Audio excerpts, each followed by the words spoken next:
السلام علیکم ورحمۃ اللہ وبرکاتہ۔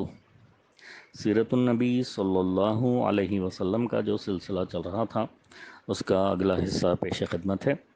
اس سے پہلے ہم نے پڑھا تھا کہ غزوہ بدر دوم یا جسے بدر صغریٰ بھی کہا جاتا ہے، وہاں پر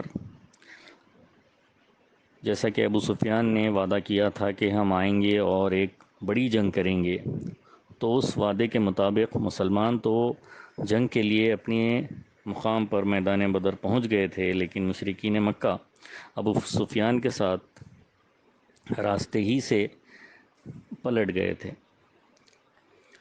ابو سفیان یہ بہانہ بنا رہا تھا کہ ان کے جانوروں کو چرنے کے لیے چارہ نہیں ہے، تو اس لیے ہم ابھی جنگ نہیں کریں گے، اور یہ بہانے بنا کر وہ جو ہے اپنے ساتھیوں کو وہاں سے لے کر چلا گیا، جبکہ حقیقت یہ تھی کہ وہ لوگ جنگ کرنا ہی نہیں چاہتے تھے۔ تو مسلمان جو میدان بدر پہنچے تھے وہ کافی دن تک انتظار کر کے پھر جو ہے اپنے مقام پر واپس آ گئے۔ اس کے بعد غزوہ دومۃ الجندل پیش آیا، جہاں پر دومۃ الجندل نامی جو مقام تھا اس کے ارد گرد کے جو قبائل تھے وہ لوگوں کو لوٹ رہے تھے، تو اس کو سبق سکھانے کے لیے نبی کریم صلی اللہ علیہ وسلم اپنے مسلمان ساتھیوں سمیت پہنچے، تو وہ لوگ ڈر کر ادھر ادھر بھاگ گئے۔ تو یہ جو دو واقعات پیش آئے، غزوہ بدر صغریٰ اور غزوہ دومۃ الجندل، ان دونوں سے مسلمانوں کی جو ساکھ اکھڑ گئی تھی غزوہ احد کے بعد، وہ بحال ہونے میں یہ دو چیزیں جو ہے کارآمد ثابت ہوئیں۔ اب اس کے آگے 1 سال سے زیادہ عرصے کی پہم فوجی مہمات اور کارروائیوں کے بعد جزیرۃ العرب پر سکون چھا گیا تھا، اور ہر طرف امن و امان اور آشتی و سلامتی کا دور دورہ ہو گیا تھا۔ مگر یہود جو اپنی خباثتوں اور سازشوں کے نتیجے میں طرح طرح کی ذلت و رسوائی کا مزہ چکھ چکے تھے، اب بھی انہیں ہوش نہیں آیا تھا۔ انہوں نے غدر و خیانت اور مکر و سازش کے نتائج سے کوئی سبق نہیں سیکھا۔ چنانچہ خیبر منتقل ہونے کے بعد پہلے تو انہوں نے یہ انتظار کیا کہ دیکھیں مسلمانوں اور بت پرستوں کے درمیان جو فوجی کشاکش چل رہی ہے اس کا نتیجہ کیا ہوتا ہے، لیکن جب دیکھا کہ حالات مسلمانوں کے لیے سازگار ہو گئے ہیں، گردش لیل و نہار نے ان کے اثر و نفوذ کو مزید وسعت دے دی ہے، اور دور دور تک ان کی حکمرانی کا سکہ بیٹھ گیا ہے، تو انہیں سخت جلن ہوئی۔ انہوں نے نئے سرے سے سازشیں شروع کی اور مسلمانوں پر ایک ایسی آخری کاری ضرب لگانے کی تیاری میں مصروف ہو گئے جس کے نتیجے میں ان کا چراغ حیاتی گل ہو جائے۔ لیکن چونکہ انہیں براہ راست مسلمانوں سے ٹکرانے کی جرأت نہ تھی، اس لیے اس مقصد کی خاطر ایک نہایت خوفناک پلان تیار کیا۔ اس کی تفصیل یہ ہے کہ بنو نذیر کے 20 سردار اور رہنما مکے کے قریش کے پاس حاضر ہوئے اور انہیں رسول اللہ صلی اللہ علیہ وسلم کے خلاف آمادہ جنگ کرتے ہوئے اپنی مدد کا یقین دلایا۔ قریش نے ان کی بات مان لی، چونکہ وہ احد کے روز میدان بدر میں مسلمانوں سے صف آرائی کا عہد و پیمان کر کے اس کی خلاف ورزی کر چکے تھے، اس لیے ان کا خیال تھا کہ اب اس جنگی اقدام کے ذریعے وہ اپنی شہرت بھی بحال کر لیں گے اور اپنی کہی ہوئی بات بھی پوری کریں گے۔ اس کے بعد یہود کا یہ وفد بنو غطفان کے پاس گیا اور قریش ہی کی طرح انہیں بھی آمادہ جنگ کیا، وہ بھی تیار ہو گئے۔ پھر اس وفد نے بقیہ قبائل عرب میں گھوم گھوم کر لوگوں کو جنگ کی ترغیب دی، اور ان قبائل کے بھی بہت سے افراد تیار ہو گئے۔ غرض اس طرح یہودی سیاستکاروں نے پوری کامیابی کے ساتھ کفر کے تمام بڑے بڑے گروہوں اور جتھوں کو نبی کریم صلی اللہ علیہ وسلم اور آپ صلی اللہ علیہ وسلم کی دعوت اور مسلمانوں کے خلاف بھڑکا کر جنگ کے لیے تیار کر لیا۔ اس کے بعد طے شدہ پروگرام کے مطابق جنوب سے قریش، کنانہ اور تہامہ میں آباد دوسرے حلیف قبائل نے مدینے کی جانب کوچ کیا۔ ان سب کا سپہ سالار اعلیٰ ابو سفیان تھا اور ان کی تعداد 4000 تھی۔ یہ لشکر مرہ الزہران پہنچا تو بنو سلیم بھی اس میں شامل ہوئے۔ ادھر اسی وقت مشرق کی طرف سے غطفان قبائل فزارہ، مرہ اور اشجع نے کوچ کیا۔ فزارہ کا سپہ سالار اوینہ بن حسن تھا، بنو مرہ کا حارث، بنو عوف اور بنو شجاع کا مسعر بن رخیلہ۔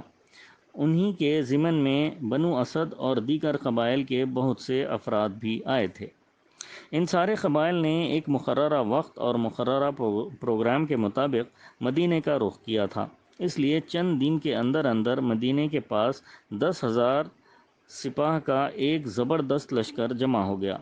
یہ اتنا بڑا لشکر تھا کہ غالباً مدینے کی پوری آبادی عورتوں، بچوں، بوڑھوں اور جوانوں کو ملا کر بھی اس کے برابر نہ تھی۔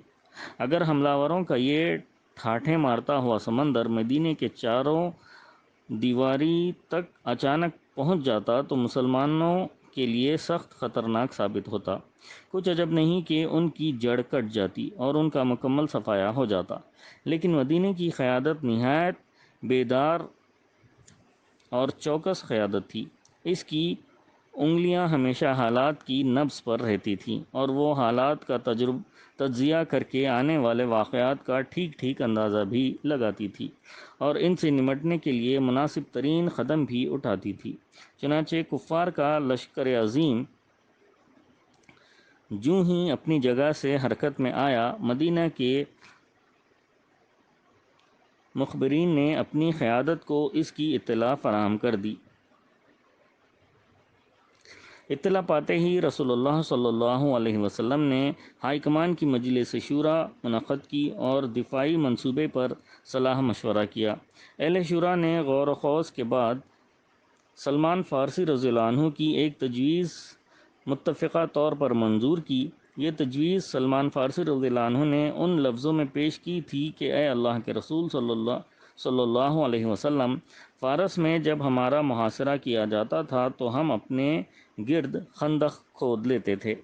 یہ بڑی باحکمت دفاعی تجویز تھی، اہل عرب اس سے واقف نہ تھے۔ رسول اللہ صلی اللہ علیہ وسلم نے اس تجویز پر فوراً عمل درآمد شروع کر دیا۔ ہر 10 آدمی کو 40 ہاتھ خندق کھودنے کا کام سونپ دیا اور مسلمانوں نے پوری محنت اور دلجمعی سے خندق کھودنی شروع کی۔ رسول اللہ صلی اللہ علیہ وسلم اس کام کی ترغیب بھی دیتے تھے اور عملاً اس میں پوری طرح شریک بھی رہتے تھے۔ چنانچہ صحیح بخاری میں سہل بن سعد رضی اللہ عنہ سے مروی ہے کہ ہم لوگ رسول اللہ صلی اللہ علیہ وسلم کے ساتھ خندق میں تھے، لوگ کھدائی کر رہے تھے اور ہم کندھوں پر مٹی ڈھو رہے تھے کہ اسی اثنا میں رسول اللہ صلی اللہ علیہ وسلم نے فرمایا: اللہم لا عیش الا عیش الآخرہ فاغفر للمہاجرین والانصار۔ اے اللہ، زندگی تو بس آخرت کی زندگی ہے، بس مہاجرین اور انصار کو بخش دے۔ ایک دوسری روایت میں انس رضی اللہ عنہ سے مروی ہے کہ رسول اللہ صلی اللہ علیہ وسلم خندق کی طرف تشریف لائے تو دیکھا کہ مہاجرین و انصار ایک ٹھنڈی صبح میں کھودنے کا کام کر رہے ہیں۔ ان کے پاس غلام نہ تھے کہ ان کے بجائے غلام یہ کام کرتے۔ آپ صلی اللہ علیہ وسلم نے ان کی مشقت اور بھوک دیکھ کر فرمایا: اللہم ان العیش عیش الآخرہ فاغفر للانصار والمہاجرہ۔ اے اللہ، یقیناً زندگی تو آخرت کی زندگی ہے، پس انصار و مہاجرین کو بخش دے۔ انصار و مہاجرین نے اس کے جواب میں کہا: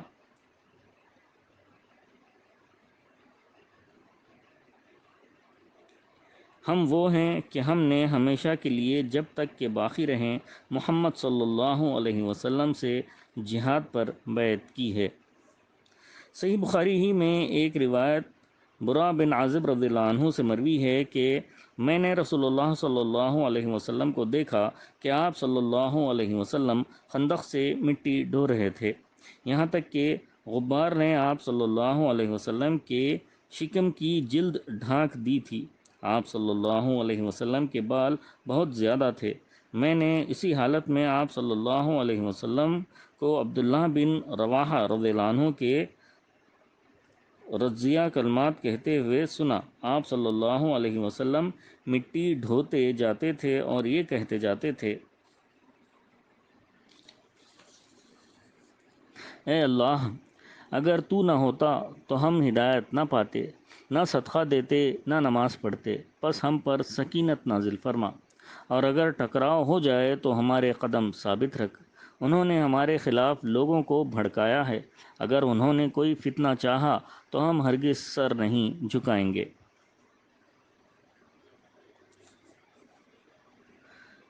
برا رضی اللہ عنہ فرماتے ہیں کہ آپ صلی اللہ علیہ وسلم آخری الفاظ کھینچ کر کہتے تھے۔ ایک روایت میں آخری شعر اس طرح ہے، یعنی انہوں نے ہم پر ظلم کیا ہے، اور اگر وہ ہمیں فتنے میں ڈالنا چاہیں گے تو ہم ہرگز سرنگوں نہ ہوں گے۔ مسلمان ایک طرف اس گرم جوشی کے ساتھ کام کر رہے تھے تو دوسری طرف اتنی شدت کی بھوک برداشت کر رہے تھے کہ اس کے تصور سے کلیجہ شق ہوتا ہے۔ چنانچہ انس رضی اللہ عنہ کا بیان ہے کہ اہل خندق کے پاس 2 مٹھی جو لایا جاتا تھا، اور دبو اور چکنائی کے ساتھ بنا کر لوگوں کے سامنے رکھ دیا جاتا تھا۔ لوگ بھوکے ہوتے تھے اور اس کا ذائقہ حلق کے لیے ناخوشگوار ہوتا تھا، اس سے بدبو اٹھ رہی ہوتی تھی۔ ابو طلحہ رضی اللہ عنہ کہتے ہیں کہ ہم نے رسول اللہ صلی اللہ علیہ وسلم سے بھوک کا شکوہ کیا اور اپنے شکم کھول کر ایک ایک پتھر دکھلایا، تو رسول اللہ صلی اللہ علیہ وسلم نے اپنا شکم کھول کر 2 پتھر دکھلائے۔ انشاءاللہ تعالی اس کے بعد اگلی نشست میں بیان کیا جائے گا۔